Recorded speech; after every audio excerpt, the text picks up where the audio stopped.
محبوب کائنات صلی اللہ علیہ وسلم سے اپنی محبت اور عقیدت کا اظہار کریں، خود بھی درود شریف پڑھیں اور دوسروں کو بھی پڑھنے کی ترغیب دیں۔ جزاکم اللہ خیرا۔ اللہم صلی علی محمد بعدد کل داء و دواء وبارک وسلم۔ اللہ والو، ہم اللہ سے جب جڑتے ہیں، اللہ کی محبت میں ہم قید ہو جاتے ہیں، اللہ سے اپنے تعلق کا دعویٰ کرنے لگتے ہیں، گویا ہم توحید کے متلاشی ہو جاتے ہیں، تو پھر ہمارے عمل سے بھی اس کا اظہار ہونا چاہیے۔ نبی مکرم صلی اللہ علیہ وسلم نے ارشاد فرمایا کہ جس نے اللہ کے واسطے محبت کی اور اللہ کے واسطے نفرت کی، اللہ کے واسطے اپنا مال دیا اور اللہ کے واسطے ہی اس نے منع کر دیا، تو در حقیقت اس نے اپنے ایمان کو مکمل کر لیا۔ ایک اور حدیث پاک میں سنن ابو داؤد ہی میں حضرت ابو ذر غفاری رضی اللہ تعالی عنہ سے روایت ہے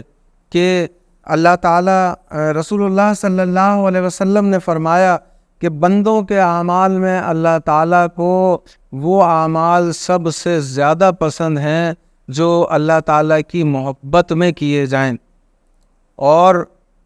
وہ بغض و عداوت جو اللہ تعالیٰ ہی کے حوالے سے ہو۔ یعنی جب ہم کسی سے محبت کریں تو اللہ کی خاطر، اور جب کسی سے نفرت کریں، بغض و عداوت رکھیں، اختلاف رائے قائم کریں، تو وہ بھی اللہ تعالیٰ ہی کے لیے ہو۔ ہمارے پیش نظر اپنی ذات، اپنا مال، اپنی انا، اپنی عزت، اپنا وقار نہیں ہونا چاہیے، بلکہ یہ پیش نظر ہونا چاہیے کہ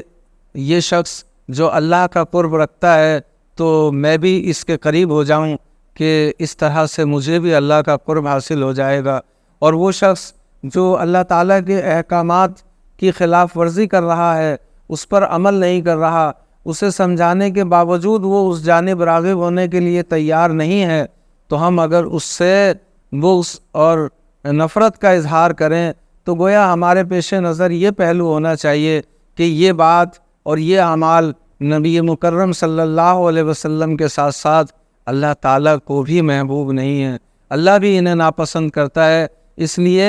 میں بھی انہیں ناپسند کرتا ہوں۔ گویا ہماری پسند اور ناپسند اگر اللہ کے تابع ہے تو پھر ہمیں اللہ تعالیٰ کی رحمتیں اور فضیلتیں ضرور حاصل ہوں گی۔